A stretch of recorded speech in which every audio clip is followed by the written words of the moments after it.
عاملين ايه؟ يا رب تكونوا بخير. ده كان جزء من الحلقة اللي فاتت وهي حرف الضاد ورسمنا الضفدع. لو عايزين تشوفوا الحلقة هتلاقوها في البايو. النهاردة جه الدور على الطيارة وهو حرف الطه. طيارة سهلة جدا، من اسهل الحاجات اللي ممكن ترسموها، بسيطة وسهلة جدا. زي ما انتوا شفتوا كده عملت خطين زي مستطيل كده، وفي الاول كده زي كأنه حرف رقم 8 بس كده عشان تسهلوا على نفسكم بس. وده الجناح بتاع الطيارة. بصوا سهل جدا، هو شبه رقم 8 الجناح بتاع الطيارة. سهل جدا، يعني الطيارة هتلاقوها سهلة جدا، مش هتاخد منكم وقت وانتوا ترسموها. نرجع بقى لأهم حاجة، جبتوا ورق وقلم وجبتوا ألوانكم الفلوماستر والخشب عشان نرسم مع بعض ونلون. يلا قوموا ما تكسلوش بجد، يلا اي حاجة في حياتكم، مش بس الرسم، مذاكرة، حاجة عايزين تطوروا فيها من شغلكم، اي حاجة عايزين تظبطوا اوضتكم مثلا. الفكرة كلها لو احنا فضلنا نقول بكرة بعده، طب انا هتفرج على الفيديو ده تاني واجيب وابتدي ارسم، لا، خدوا الخطوة. اول ما هتاخدوا الخطوة هتلاقوا يا ايه ده، ازاي انا كنت مكسل ان انا ابتدي، طب ازاي دي طلعت سهلة رسمها. بس فما تكسلوش وانجزوا، يلا هاتوا ورقة وقلم، يلا نبتدي مع بعض.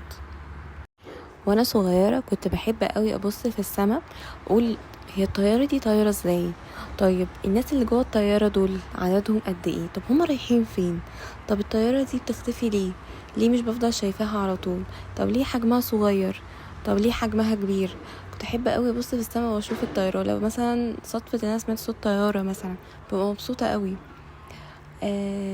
بس عايزة اقول لكم يعني لو هقول معلومات بسيطة عن الطيران او الطيارة نفسها، هي طبعا معروفة انها من وسائل النقل الجوي. بيقولوا ان اصلا الطيارة في طيارات بتتحرك بمحرك واحد، وفي بتبقى في طيارات بعدة محركات، يعني اكتر من محرك. وكمان في طيارات اصلا ممكن يبقاش فيها حد راكب فيها طيار، وبتبقى بيتحكموا فيها الكترونيا. كمان زمان الطيارات قبل ما تتطور كان بيبقى في 4 أشخاص بيبقوا المسؤولين عن الطيار. مين هم بقى؟ القائد طبعا والمساعد بتاعه، وفي حاجة اسمه الملاح والمهندس الميكانيكي. بس بعد التطور بقى كل الحاجات اللي احنا وصلنا لها بقى هم بيبقى الموجود في الطيارة. مين مسؤول عن الطيارة؟ القائد والمساعد والمتحكم في الطيارة نفسها بس. فالطيران وكل حاجة اتطورت ومفيش حاجة ما اتطورتش فعلا. فيا ترى بقى مين فيكم ركب طيارة؟ وكم مرة ركبتوها؟ يا ريت تقولوا لي كده في الكومنتات. ايه احساسكم كمان اصلا اول ما ركبتوا الطيارة؟ ايه المشاعر اللي انتوا حسيتوا بيها؟ عايزاكم واحنا بما ان احنا شغالين مع بعض وكده، عايزاكم تعملوا شير للفيديو لاكبر عدد من صحابكم عشان يتفرج ويستفيد ويتعلم ازاي يرسم طيارة بكل سهولة وبكل بساطة، ويسمع معلومات بسيطة قوي عن الطيارة. سيبكم بقى كده تركزوا وانتوا بتحددوا الطيارة، وخلي بالكم وانتوا بتحددوا.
الوان الطياره هتبقى سهله جدا المره دي.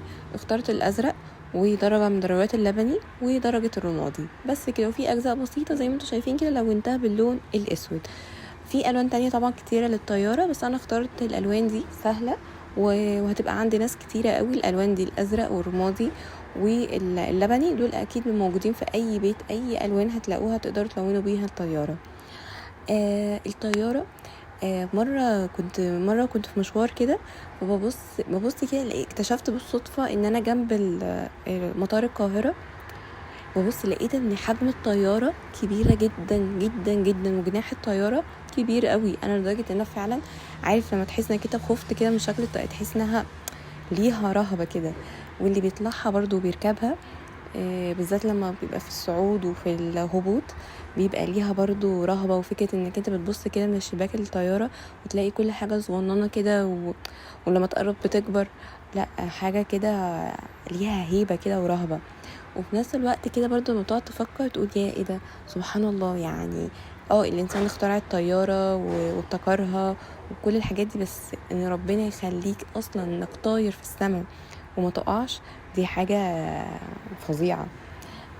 كنت بحب قوي ان انا اشوف الطيور والعصافير. كنت بقول هو انا ليه مش ليا جناحات اطير بيهم؟ بحب قوي. كنت بحس ان انا لما هطير هقدر لما اكون زهقانه عايزه اغير جو اعمل ايه، اطير كده زي العصفوره واطير في السماء واشم هوا وبعد كده ارجع بيتي عادي. كان خيال كده. مش عارفه بقى مين زي كده كان نفسه يبقى عصفوره او حمامه. كل واحد نفسه طائر معين. يا ترى بقى انتوا زي ليكم تخيل معين تبقوا طير معين او كده عشان تطيروا؟ لو كده اكتبوا في الكومنتات نفسكم تبقوا، لو كنتوا مثلا حاجه من الحاجات اللي بتطير هتبقى ايه مثلا. وكمان في حاجة، فكرة ان احنا نطير زي الطيور هي جت كمان من افلام الكرتون، باتمان وسبايدر مان وسوبرمان. كل الحاجات دي كانت هما بني ادمين طبيعيين زينا بس عندهم قوة خارقة انهم يطيروا. فكان ليه يعني الواحد برضو كان بيتفرج متأثر بالكرتون، طب انا ليه مش زي باتمان، ليه مش زي سوبرمان اقدر اطير في اي وقت وكده. وعنده مثلا باتمان مثلا كان عنده عربية مثلا، العربية بتاعته دي كانت بيطير لما بيحصل اي حاجة يطير ويروح ويجي وكده. بس بقى فمن ضمن الحاجات برضو اللي كان الواحد بيتخيلها ان هو كان في مرة كنت سمعت مرة فكرة ان حد بيخترعوا فكرة ان ممكن فيما بعد نخترع فكرة ان عربيات تطير، عشان لما تحس في زحمة مثلا في طريق وانت مستعجل على مشوار معين تطلع جناحات العربية بتاعتك وتروح طاير. فدي كان من ضمن الحاجات، مثلا لو واحد مستعجل عايز يروح مشوار، متأخر على حاجة، متأخرة على المدرسة، متأخرة على الشغل، ايا كان بقى. بس يعني دي من ضمن الافكار اللي الواحد فكر فيها يعني. بس هسيبكم شويه تركزوا في وانتوا بتلونوا اخر جزئيه في الطياره وانتوا بتلونوا حرف الطاء، وبعد كده ارجع لكم تاني.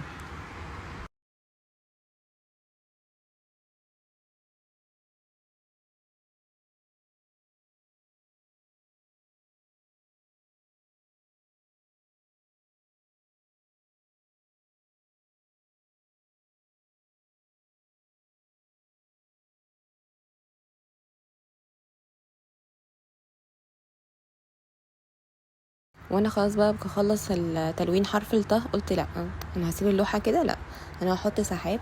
ان اوريدي الطياره بتدخل يعني في السحاب وبيبقى شكل السحاب والطياره ماشيه جنبها كده، دي لوحه يا جماعه تترسم لوحدها، سبحان الخالق فعلا.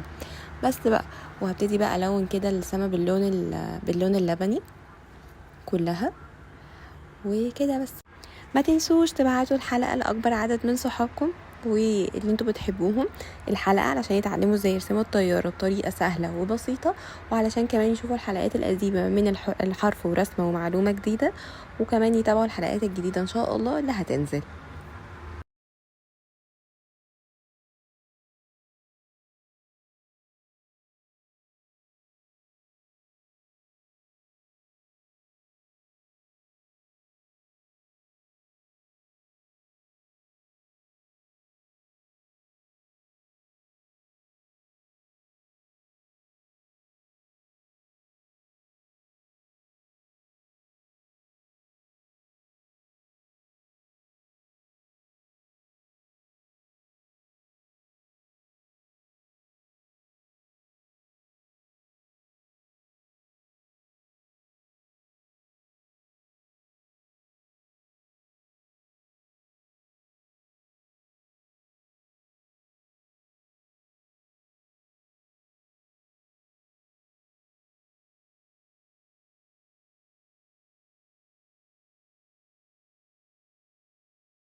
يا رب تكون الحلقة عجبتكم النهاردة وعرفتوا ترسموا الطيارة بكل سهولة وبساطة، وما كنتش صدعتكم برغي النهاردة معاكم، بس انا كنت مبسوطة قوي وانا برغي معاكم.